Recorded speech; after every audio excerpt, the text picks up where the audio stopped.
BNP note of dissent দিলে সেটি সমস্যা, অর্থাৎ বিএনপিকে এগ্রি করতে হবে সবার সঙ্গে, তাহলে ঠিক আছে। কিন্তু বিএনপি যদি কোনোটার সঙ্গে একমত না হয় তাহলে বেঠিক, এটি তো গণতন্ত্র হলো না।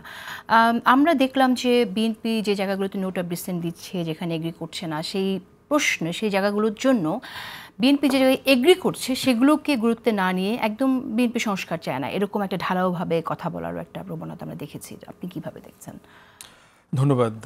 প্রথম কথা হচ্ছে সাক্ষাৎকার নিয়ে যেটা বলেছেন, যে আমিও মোটা দাগে জাহিদ ভাইয়ের সাথে একমত যে ওনার বাবা মা দুজনেরই এই গুণগুলো আছে। অত্যন্ত মেজার্ড কথাবার্তা বলায়, শব্দ চয়নে কাউকে আক্রমণ করেন না, অত্যন্ত ভদ্রচিতভাবে কথা বলেন এবং সেইটা ধারাটা উনি বজায় রেখেছেন। এবং উনি 111-এর ওনার নির্যাতনের কথা বলেছেন, ভাইয়ের কথা মায়ের কথা ওখানে উল্লেখ করেছেন যে কিভাবে ওনাকে দেশ ছাড়তে হয়েছে। এগুলো যেমন সত্য এবং এগুলো অ্যাপ্রিসিয়েট করবার মতো, কিছু কিছু জায়গায় ওনার কাছ থেকে আরেকটু আমরা টাফ সিচুয়েশন জানতে চাচ্ছিলাম।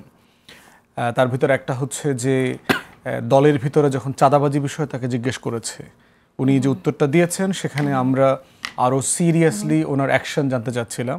এবং বিএনপির কিন্তু এই জায়গাতে অনেক ক্রেডিট আছে, যে জায়গাগুলো উনি বলতে পারতেন যে খালেদা জিয়ার আমলে কিভাবে নিজের দলের নেতাকর্মীদেরকে ওনারা সিরিয়াসলি ডিল করেছেন দেশের স্বার্থে, আইনশৃঙ্খলা বাহিনীর স্বার্থে, এবং দলীয় নেতাকর্মীদেরকেও কখনো কখনো মানবাধিকার লঙ্ঘন করেও সে কাজগুলো করা হয়েছে।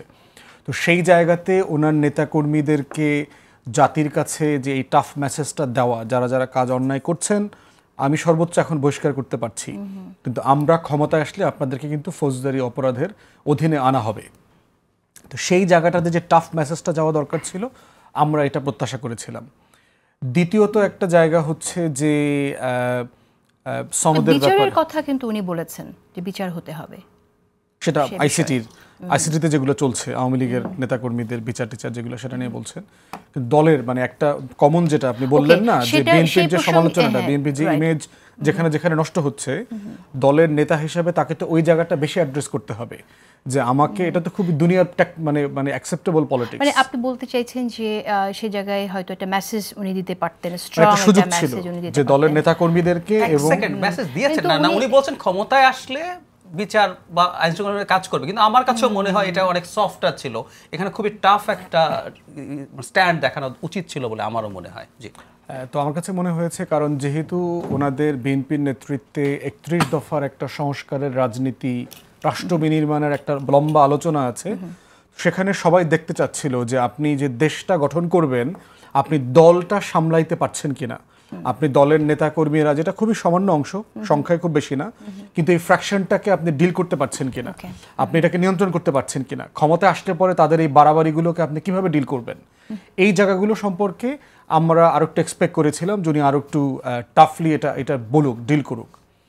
এরপরে আপনি যেটা পার্টিকুলারলি বলেছেন যে দেখেন, বড় দল আকারে তার উপর তো এক্সপেকটেশন বেশি, কারণ যেহেতু ধরে নেওয়া হচ্ছে বাই ডিফল্ট বর্তমানের বাস্তবতায় বিএনপি ক্ষমতায় যাবে এবং একটা ব্রুট মেজরিটি নিয়ে যাবে।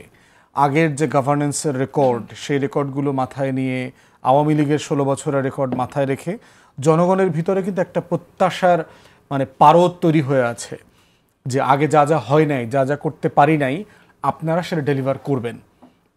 এবং সেই জায়গাতেই ওই প্রত্যাশার জায়গা থেকে বারবার ধরা হচ্ছে যে নোট অফ ডিসেন্টের জায়গাতে আপনি একমত হতে পারেন কিনা, আপনি আরও বেশি ছাড় দিতে পারেন কিনা। যেমন আমাকে ছাড় দেওয়ার প্রশ্ন তো কেউ জিজ্ঞেস করে না, কারণ কেউ মনে করে না যে আগামী নির্বাচনে আমি ক্ষমতায় যাব। অতএব যেহেতু সে ক্ষমতায় যাবে এবং কাইন্ড অফ বড় দল আকারে, কিন্তু সে কাইন্ড অফ ইনকামবেন্ট অবস্থায় আছে, ইন্টারিম অ্যাডমিনিস্ট্রেশনের বাইরে সবচেয়ে, আপনি যদি তৃণমূলে যান, সবচেয়ে ক্ষমতাশীল দল আকারে কে ফাংশন করছে?